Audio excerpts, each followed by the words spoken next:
On today's episode, we have Magdalene Rose. Maggie, welcome. Thanks for joining us. Hi, thank you for having me. Hey, so we've really been looking forward to this interview. I mean, I know I have. So I was talking with my wife today. We were listening to your catalog of songs, and I just kept looking at her and going, I've been waiting for like Christian rock to sound this way again. So I was having this conversation with her. So thank you for coming. Would you please mind introducing yourself to our listeners who might not be familiar with you? Yeah, so my name is Magdalene Rose. I used to be in a band called GFM. It was me and my two sisters. If you've never heard of that, but you've seen three girls running around in bright pink cheerleading outfits at any Christian festival, that was us. And we just kind of put a stop to that in 2022 because we felt like God was calling all of us in different directions and felt like we were supposed to be in different places in our life.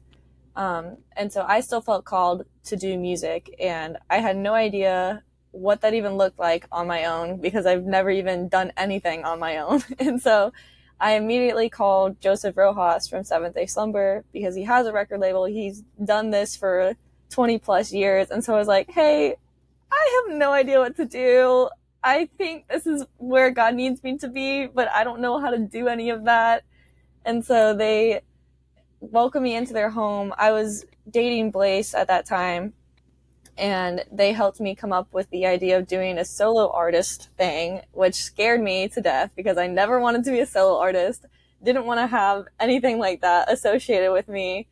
And we just started writing music, and I wanted to write music that was fun and felt like you were going back to Warped Tour because I felt like rock music and just music in general had kind of lost that. Like there was no fun to it. It was just very much like structured, and we have to be so serious and everything is bad. And it's like, well, no, there's good stuff in the world. And when bad stuff happens, you can find the good side of it and you can continue to move past it and grow together, and people can come alongside you.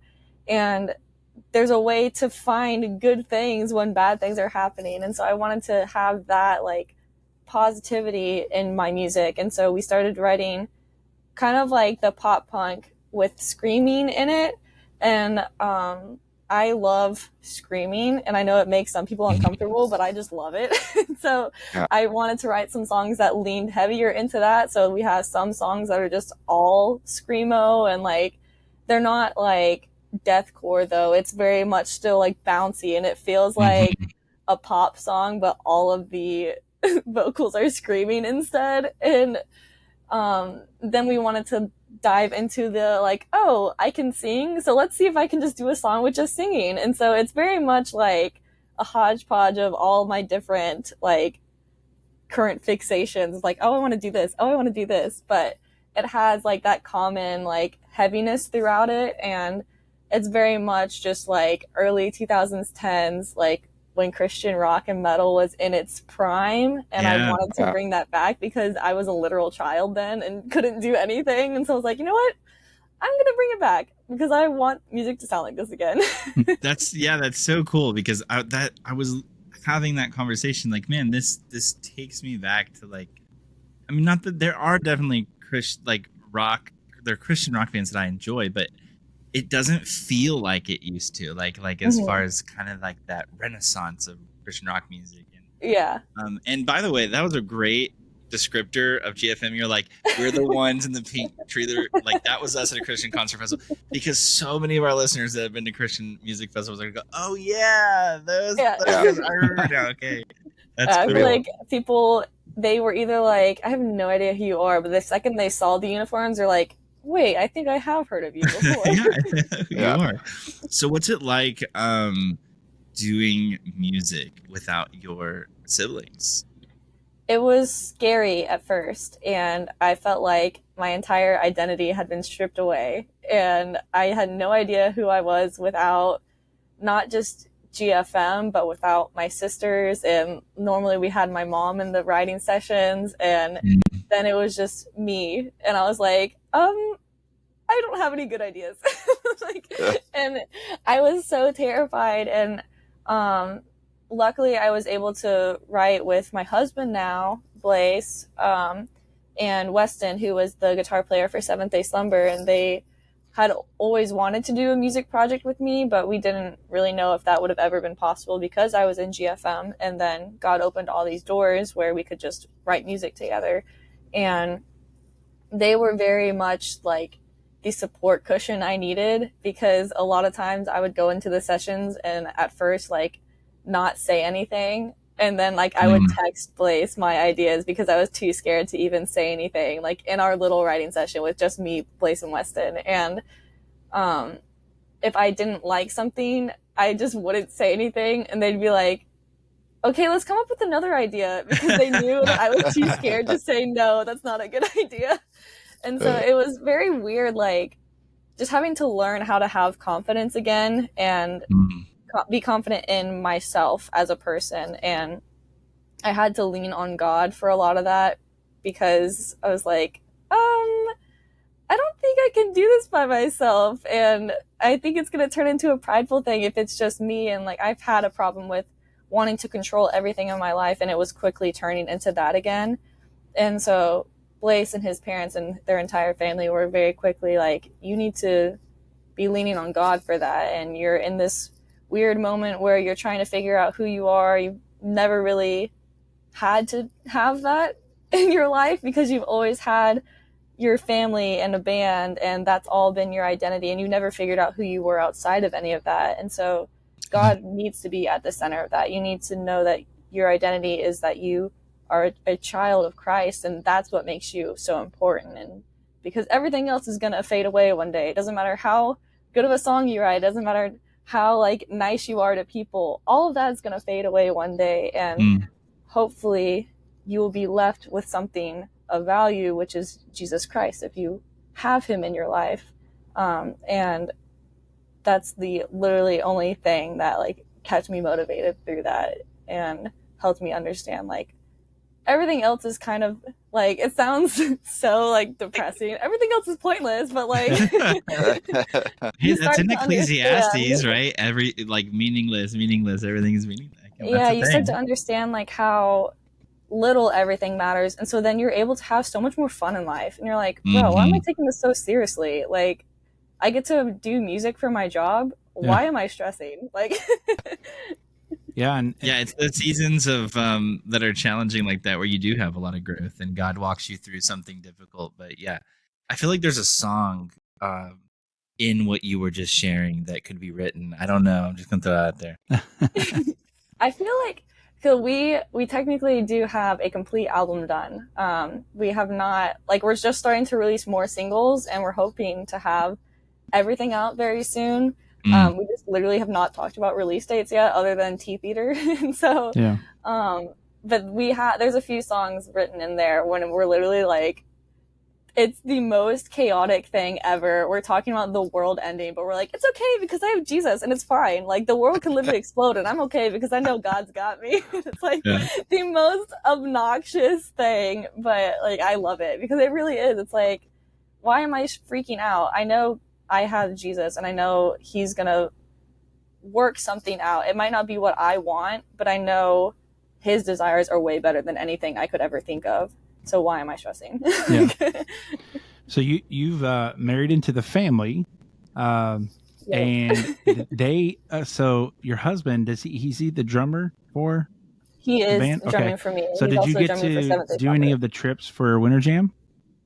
I did. So I took off the entire 3 months of Winter Jam so I could be there. I helped film stuff, so like I got to run on stage every once in a while and like with my little phone like filming for their TikTok and stuff. And so I was helping like make all the Instagram content and everything. But yeah, it was just so wild. There was like private chefs every day, like all of this stuff, crazy like green rooms. They would have all these extra snacks, and like one venue had these little like horse toys that we just literally rode around the entire arena on like fake horses because they just like had the that. things in the middle of the mall, like I was like, what are the odds? But okay, we're gonna do this. We had a Nerf war one day, like with for 7 everybody. minutes. It was wild, and like it was so funny because it's all these famous people from like CCM music, Sure. and then you have like when we did the intro, they're like, well, we know who's in the Seventh Day Slumber camp because we were the only ones like in all black. But like everybody was so nice, and it just became this huge family. Yeah. And like it didn't matter what genre of music you played, like where you came from, what tours you do, like everybody was just so accepting of each other because we were all one-minded. Yeah. And it was so fun. Yeah. Like it was awesome That's to be awesome. like, oh whoa, like Did what? Crowder You're going headline to that church with me tour? after this? He did, yeah. Okay. Did you talk him into doing a screamo song with you? I have not wanna hear yet, that. but we I wanna hear that. it's still in the works. Yeah. I gotta Well, we're here to talk about your new single coming out this Friday. When this airs, the song will already be out. But Teeth Eater, Yes. such an awesome song, and I want you to take us on a journey, that you experience that led you to writing this song and recording it, if you don't mind. Yeah, so with Magdalene Rose, since it is a solo artist thing, I'm allowed to write a little bit more in depth of like my own personal struggles. When you're in a band, you kind of have to delegate like, oh, okay, well, we can write about this, we can write about this. And so I have a lot more liberty to just be like, hey, I want to write about this thing that I went through. And like, it's kind of like, okay, yeah, like when it's your project, so what do you care?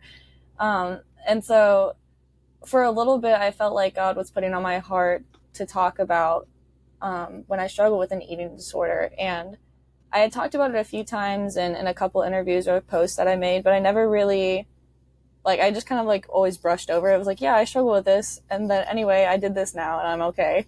And I know that there are so many people that need to have a message of hope when it comes to that type of thing. I see people all over social media struggling with eating disorders, and it's kind of gotten to a point where it's glorified. And since everything is kind of coming back into like trend with the music from like the early 2000s, that like very bad skinny trend is coming back, where like it is so bad for not just women's self-image but also men. And I think now we're at a point where people are understanding that, but it's still, people are talking about their struggles, but they're not talking about getting better.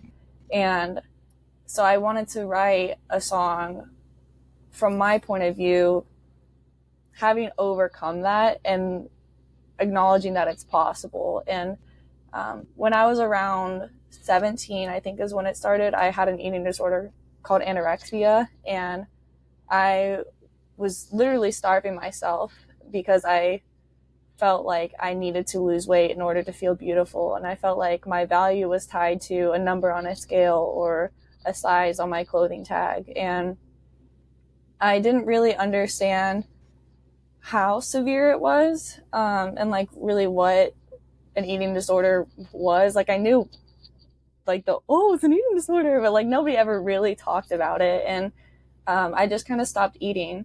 And if I did eat, I would find ways to kind of punish myself and like not eat for a longer time to kind of balance that out. And my dad was the one who finally like saw it for what it was, and he had seen it for a little bit, and like he would bring it up to me like, hey, like you need to eat, like this is not cool. And I'd be like, oh yeah, sure. And I would find a way to kind of push it off. But he sat down with me, I think when I was around 18 or 19, and he was like, you're killing yourself, and there's only one way this ends, and I don't want you to die.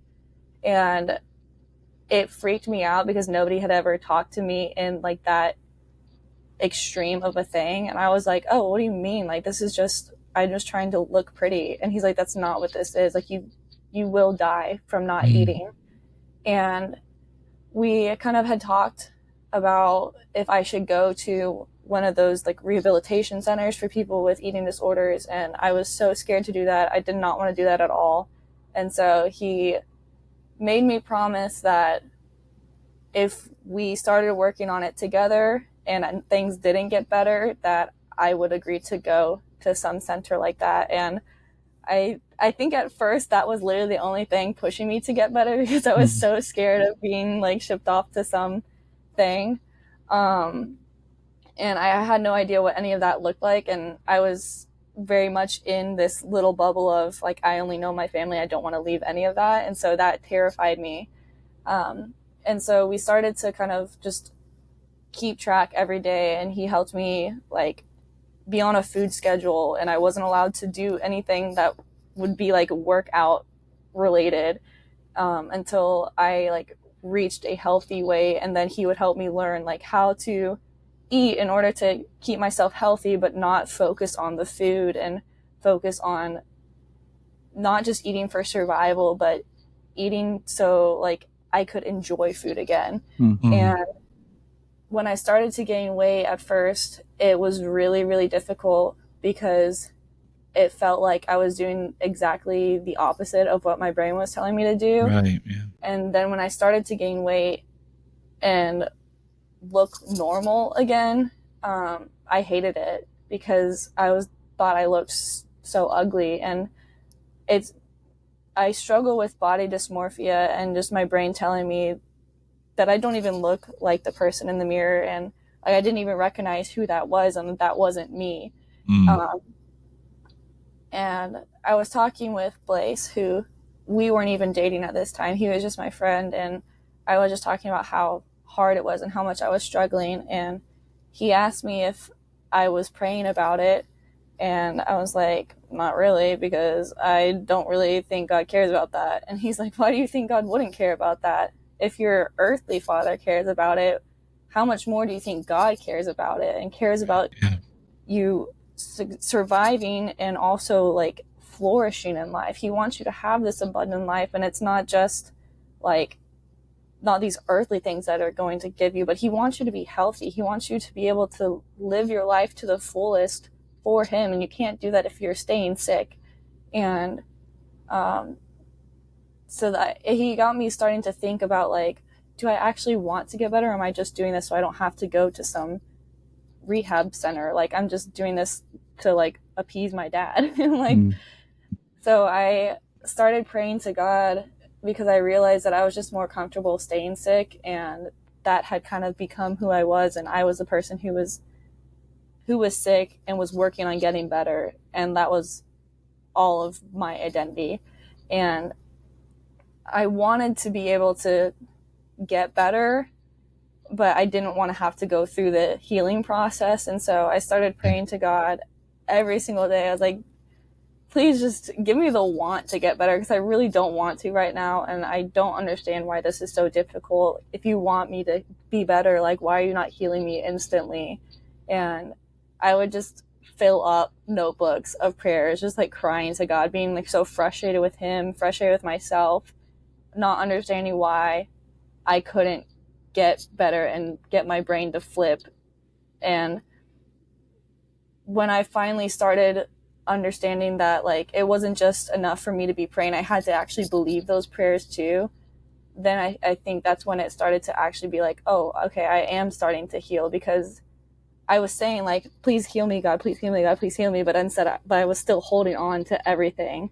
And then when I finally learned, okay, let me let go of this for a second, and started saying, please heal me, God, give me the want to heal, things started to get better like right away. And it was still like a year or two process of fully like just recovering from everything and learning how to not only view myself, but view my relationship with food, and having people set in my life there to keep me accountable and to help me be healthy and rewire my brain to understand that value is not tied to the number on a scale at all. It's not tied to food. It's not tied to any of that.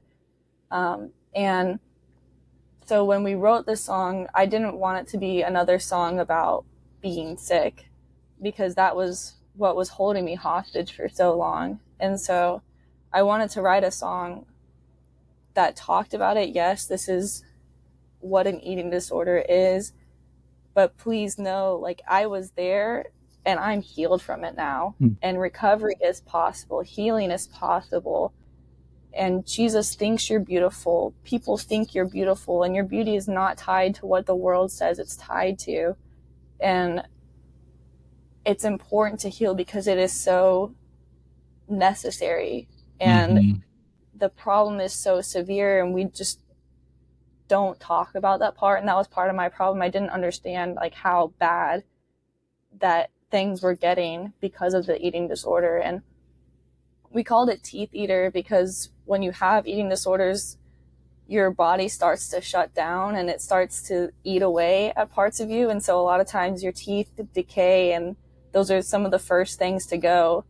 And depending on like which eating disorder you struggle with, it kind of decays in different ways. But essentially your body is becoming a teeth eater because it's literally just trying to survive and it's eating itself. And so it sounds like a really weird name, and I feel like people just kind of know me as the weird creepy girl anyway.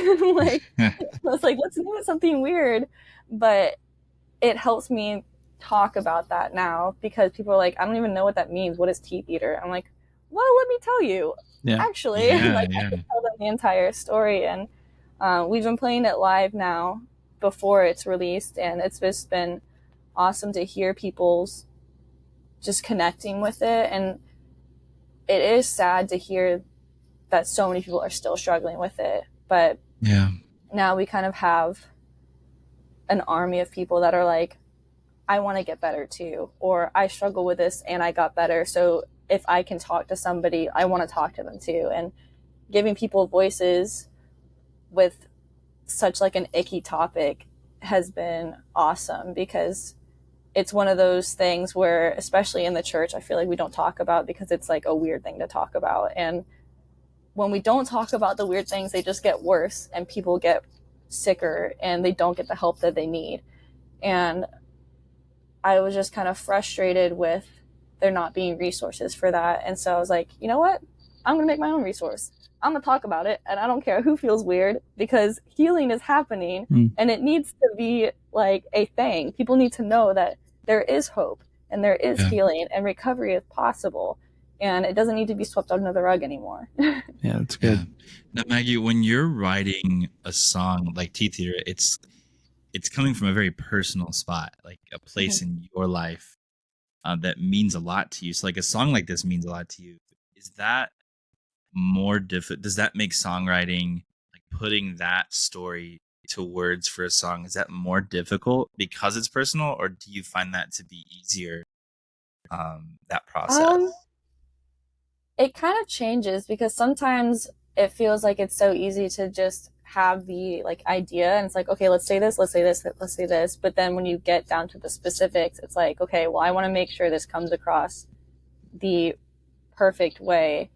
And then you're like, okay, well, this doesn't sound good enough. This doesn't sound good enough. I hate the way this sounds. And this song, we actually had probably like 14 versions of it, because we didn't like the way the guitar sounded, and then we didn't like the riff, and then we didn't like the chorus anymore, and then we wanted to write the melody, and then we didn't like the melody, and like all of this was so frustrating to write. And then like the chorus has so many like syllables in it, and I feel like I stumble over my words so much, and so we had to be like very meticulous about what words we use, because if not, I was just going to sound like a jumble of words.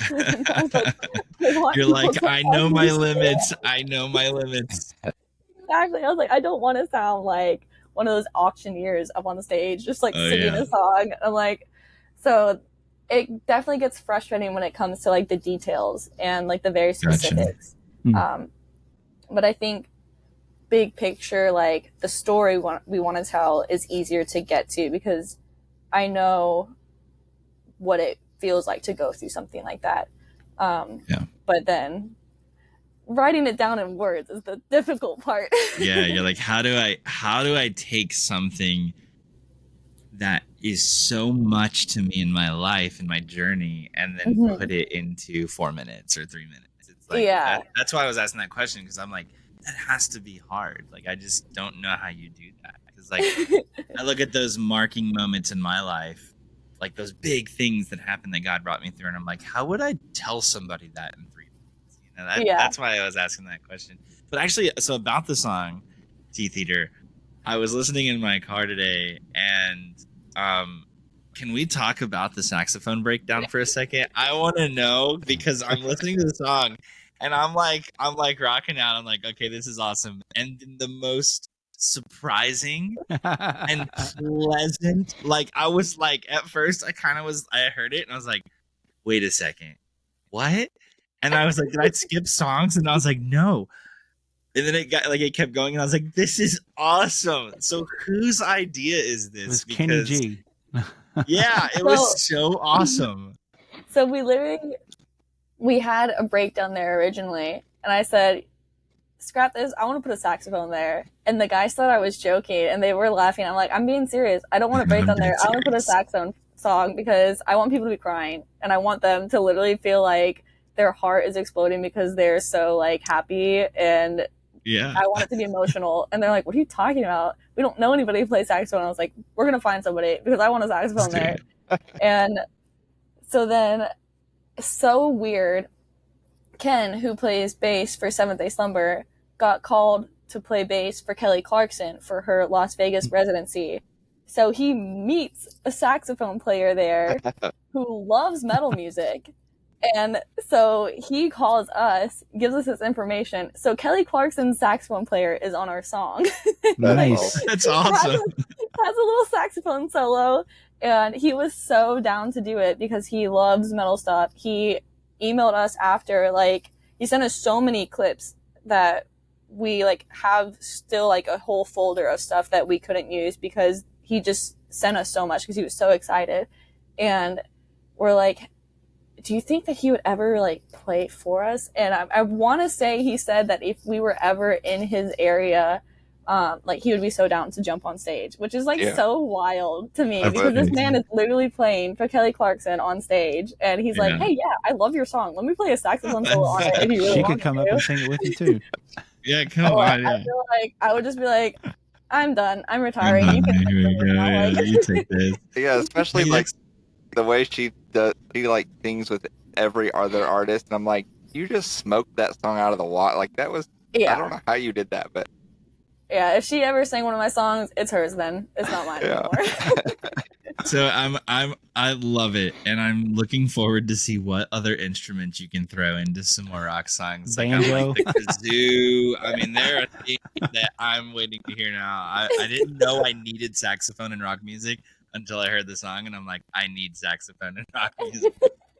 It's so like fitting because I feel like rock music is so emotional, and then you're just throwing a very emotional instrument into it, and then it's just you just are crying like. yeah. So Maggie, we are a podcast for fans by fans, and we always like to reach out to our listeners, tell them who we're about to interview, and we have a listener question, a fan question for you. So Sam from LA likes your song "A Bad Residential," and he wants to know the story behind it. Okay, so A Bad Residential, it was a fun one because it was the first time we had ever like experimented with like synth stuff, and I want to say we had the music before any like vocal ideas or lyric ideas or anything like that. Sometimes we just like to have the music first. And whenever we were first transitioning away from GFM and into Magdalene Rose, I was struggling a lot and, you know, just going through the grieving process because literally everything I knew I had to leave behind. And I felt like God was calling me to take a leap of faith and go by myself. And I wasn't able to see my family. It was hard to keep up with them because I was touring and they weren't. And so my schedule was so crazy.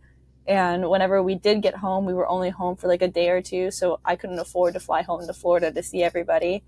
And it was just a really rough time for me trying to figure out who I was outside of that and who I was becoming away from my family, and not having them part of that in my life was scary to me. And so I started to struggle and be like kind of plagued by these night terrors. And for like 6 months, I just saw the most graphic images in my head whenever I would sleep. And so I became scared to go to sleep, and I would stay up front with everybody until like the very last minute, so I wouldn't have to go back to my bunk, because I was scared to even go back to my bunk and try and sleep. And I didn't really talk to anybody because I didn't want them to think that I was weird, because this was my first time traveling with them in the bus. And I was like, they're going to kick me out because they brought some psycho girl onto their bus who can't sleep. And I started talking to Blaise about it, and then he talked to, I think, his parents, and then we started talking to a few more people on the bus. And so they started giving me ideas, and they're like, hey, have you tried listening to worship music? Have you tried listening to sermons when you sleep?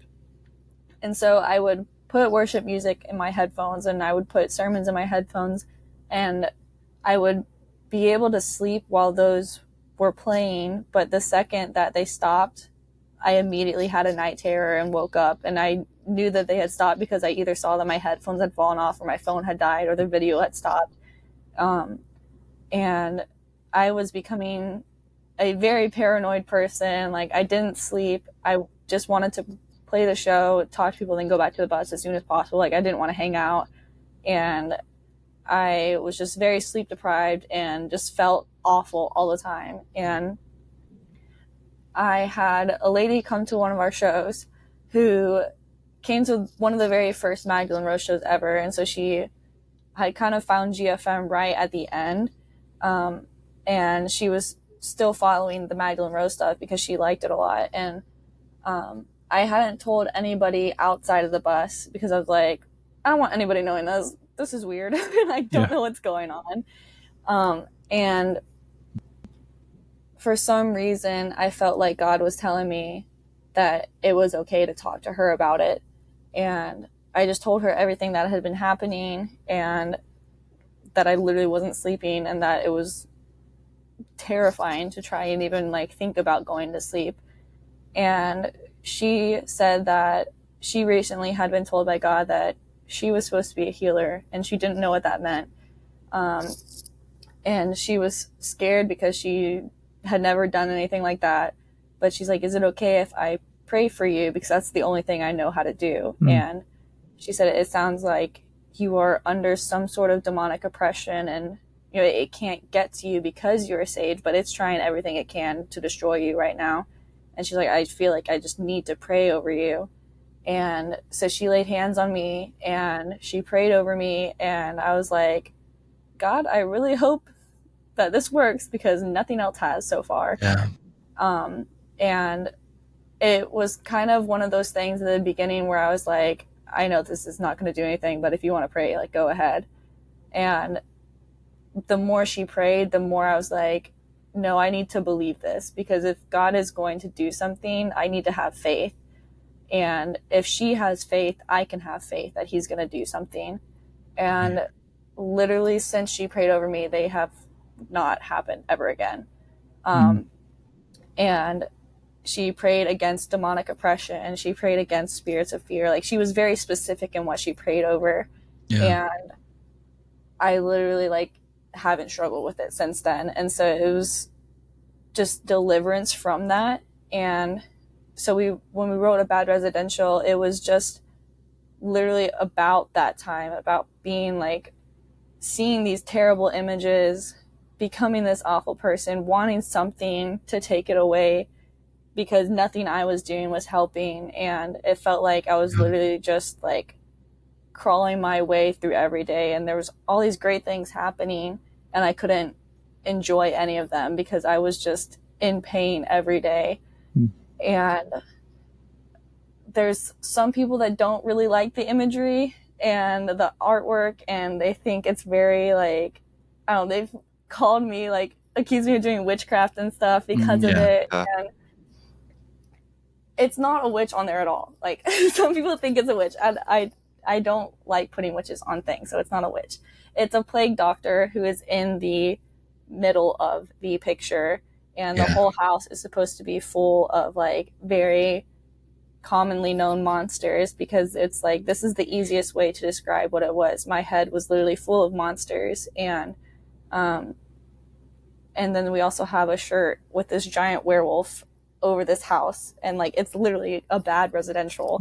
And people did not like that. But there was a person who was standing up and fighting against that werewolf, and that was supposed to be an image of what that looked like, and people did not like that. But it's very much just a song of like how bad it was in my head, but I was still choosing to fight every day, no matter how little that fight looked like, and just trying to literally take it one day at a time. And thankfully God has healed me from that and saved me from that, and so I'm here to tell the tale. But Yeah. it was very much just like trying to survive every day.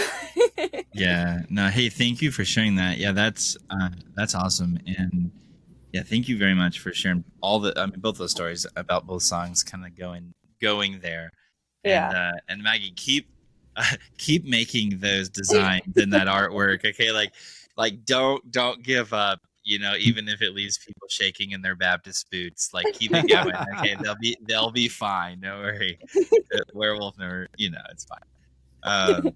Well, if this I feel like, so if this part of the interview, I guess, would be the saxophone part of the interview, because it's like that more emotion type. Now, if this next part were an instrument, it would be more like, I don't know, Fiddle. bongos. I don't know, like what you would call this What? one. I don't know. I'm just trying to think of something that's a little more lighthearted. Bongos is what came to mind. I don't know. A synth? A synth, yeah. There we go.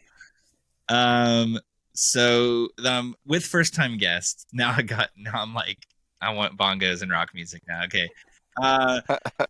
So we, with first time guests, our listeners like when we do a favorite thing segment, and so we're gonna mention just a category, and then you let us know what your favorite thing in that category is. Sound good? Yeah. Okay. Do you have a favorite movie? Okay. This is so hard. I feel like maybe The Hunger Games is a like reigning champion in favorite categories. I like a lot of different types of movies, but I feel like that one is always like a reigning champion. Yeah. So is it like the whole series, or just like or one particular one? The first one I feel like is definitely the best one. I read the entire book series, so like I am Gotcha. like complete nerd when it comes to all of that. So the entire series I love as a whole, but I think the first movie is the best movie. Did you see that the they have. prequel? I have not. I have the book, and I wanted to read it before I watched the movie, and It's I have good. not gotten to either yet. Wait, that's the level. Okay, that's the level of nerdom that most people don't go to, where it's like, I will not watch the movie until I've read the book. And because like I'm that way with like Lord of the Rings and stuff. Like if anything happens, I'm like, no, I'm gonna read it. Like I'm not watching.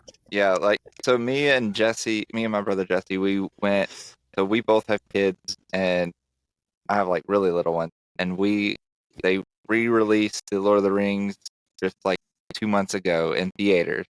So we went, was it 4 nights in a row? 3 nights in a row? Three nights in a row. Yeah. 3 nights in a row.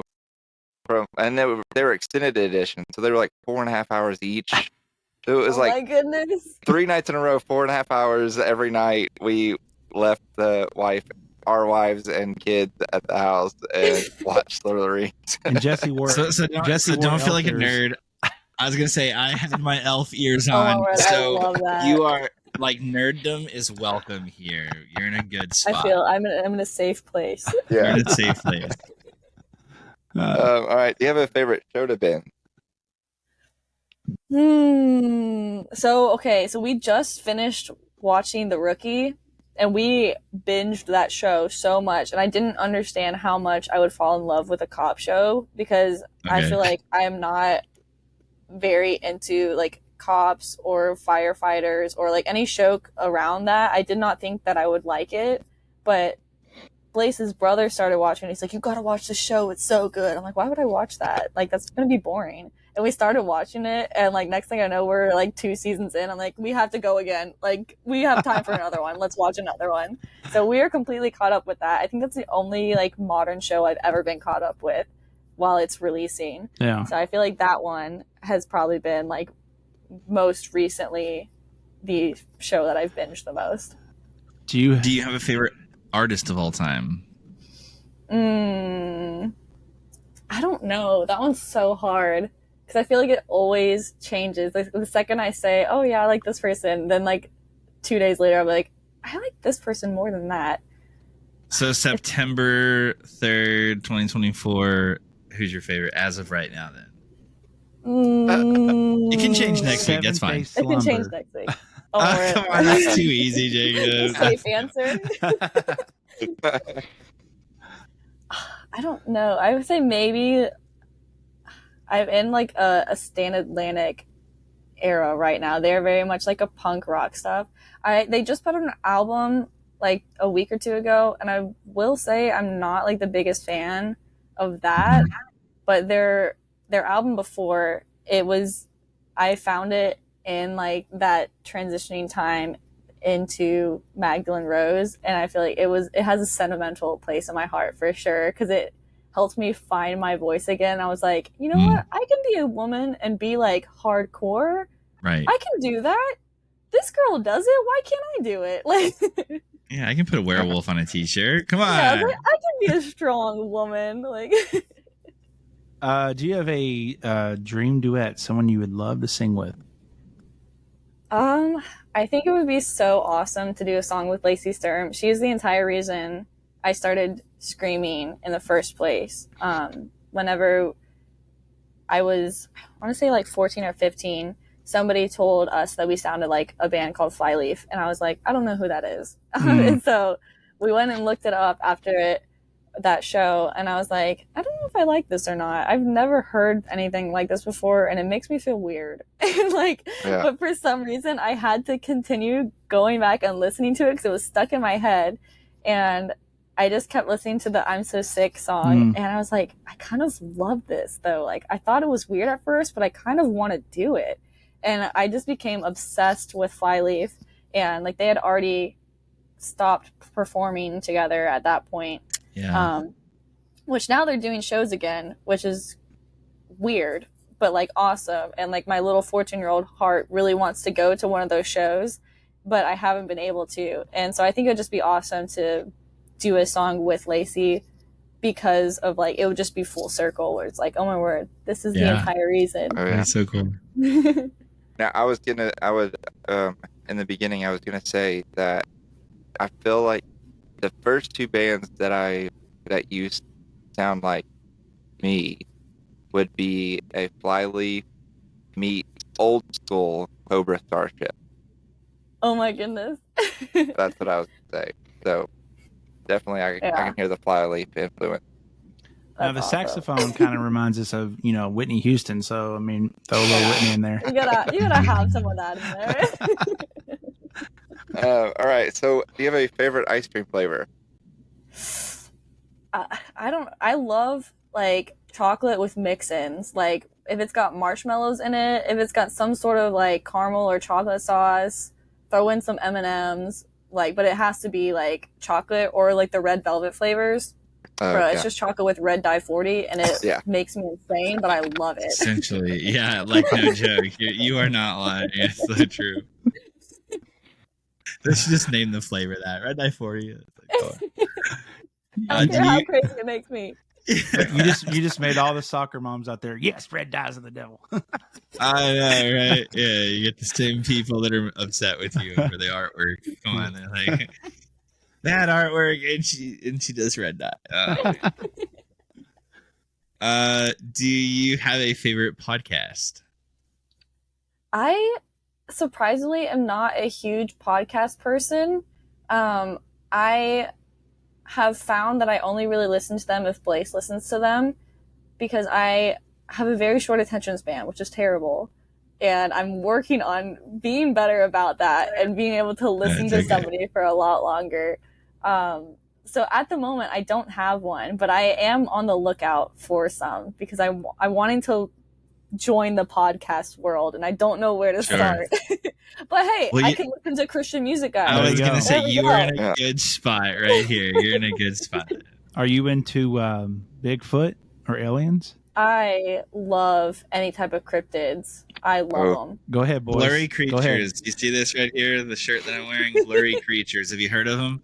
Mm-mm. Oh, You should check them out. They're two Christian guys, and they just ask questions about Bigfoot and aliens and cryptids, but from a Christian perspective, like biblical. Uh-huh. And they go Nephilim. really deep off Really? the rabbit trail. Yeah. And so it's if you're into cryptids, you'd really enjoy Blurry Creatures. That's a good place to start for sure. Okay. I gotta look that one up then. Yeah, there's they interview all kinds of people. There's one episode in particular, they were interviewing this dude that caught on film and audio of mermaids. He was out in the middle of the ocean, and my wife, we're driving back from Kentucky, and I'm listening to it intent, so like just focused on it. And all of a sudden these mermaids start making these whiny noises, and my wife wakes up from her nap, and she goes, "What are you listening to?" And I'm like, "Mermaids, they're real. Be quiet." She's like rolling her Don't eyes. talk to me right now. So, last one. Do you have a favorite Bible verse? I really like Galatians 6:9. It talks about not growing weary, because in due season we will reap what we sow. And it's not like keep doing it because you'll get rich and famous one day. Right. It's put in the hard work because Jesus sees you, and it's not, you're not doing this for man's reward. You're not doing this to be appreciated by people. You're doing this because you know it'll make God happy, and he sees you, and he is so proud of you for doing that and not caring about what other people say, not caring if you are noticed or not.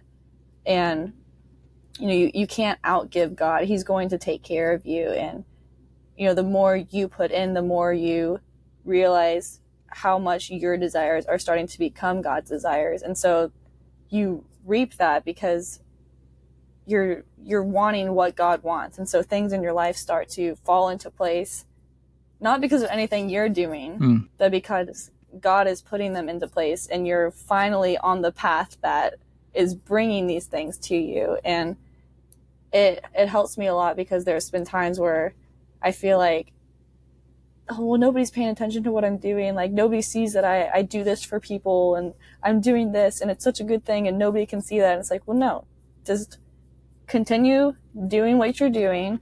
You're not doing this for people. You're doing this because God would want you to do this, and he sees you, and that's all the reward you need. And when we get to heaven, we're going to have all this stuff to rejoice over. And if you quit now because you're not getting any praise for it, like, the praise that you get on earth is all the praise you're ever going to get then at that point. And you want to have all these things to celebrate in heaven when we get there. And God's not going to leave you hanging. Yeah. Because if you're following his path, if you are working towards his goals, he's going to make sure you're taken care of. Yeah. Well, Maggie, what kind of mentioned it before. You have a whole album kind of sitting there, kind of wait the release dates and everything. But what is next for you, Magdalene Rose, and how can our listeners keep up with you?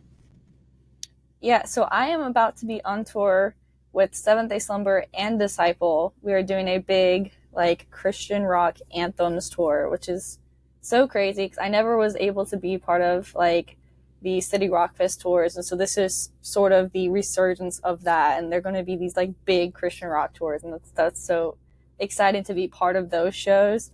And that's going to be going through October and November. We're going all over the U.S., going to the West Coast, which is exciting. And you can find out all those dates. You can follow along on our journey and all of our tour stories and stuff on all my social media. It's all the same thing, official Magdalene Rose. And we've got vlog channels, we've got Instagram, YouTube, Facebook, literally everything. Yeah. And I document everything. I take way too many pictures, take way too many videos, and throw them online everywhere. Yeah. Well, Maggie, to wrap up, we'd like to see if you'd be willing to share something that God's been doing in your life recently that would help build our viewers and our listeners' faith. So I recently read, I want to say it was yesterday, I was reading in my Bible, which is kind of hard for me to do. So I'm finding new ways to make sure I'm actually in the Bible and not just using TikTok to be my like Bible study, because that's not the same thing. Like, you need to be actually in the Bible. But I was reading it the other day, and I have been feeling frustrated because with Magdalene Rose, we're having to do a lot of the same building that I had already done with GFM. And so I'm like, why am I having to redo this? I've already played these types of shows. Like, I've already done this promotion. Like, why is this not just building off top of that? And Blaze has been talking with me and keeping me encouraged and saying, like, this is an entirely different thing. And, we just have to be actually working and responsible with what God has given us, and, be content with where we're at. And, we're having to rebuild this so it can be its own thing. You're not just riding on the coattails of GFM. And it still kind of was getting to my head. And I was reading in John 21, I think. And it was the story of when the disciples had been out fishing all night. They hadn't caught anything. And they come back into the shore with their empty nets, and they see a guy, and he goes, "Hey, have you caught anything?" And they're like, "No, we've fished all night, haven't caught anything." And he's like, "Hey, well, what if you try throwing your nets on the other side?" And they had been doing that all night, fishing both sides. Like, they were professional fishermen. They know to switch sides to see where the fish are. And when they listened to what he said, their nets were filled with like 153 fish. Yeah. And they realized when they came to shore that it was Jesus talking to them. And it just kind of hit me where it's like, okay, God knows that I've done all of this already. He knows that, like, I'm not a professional, but I've done stuff before, but he's calling me to do the same thing again. And it may feel repetitive, but God is in this. And so when God is in it, big things happen. And it can feel frustrating to have to kind of go back to the beginning or restart, or if you feel like you're just doing the same thing every single day. But when God is in it, these amazing things happen. And it's important to just continue to invite God into whatever you're doing. You do it with excellence. You do it to the glory of God. Even if it's wiping counters, cleaning floors, you do it to the glory of God. It doesn't matter how small it is to you, it matters to God. Yeah. Well, Maggie, thank you so much for chatting with us. Teeth Eater will be out this Friday, the 6th. I will say, before you do your album, you should, it's September 3rd. You have time. Why not? Go ahead and release a full-blown Christmas album. There we go. I feel like I want to do another Christmas song, because we did a Christmas song, but it was only one. And I want to try and, like, experiment more with more Christmas songs. Be nice.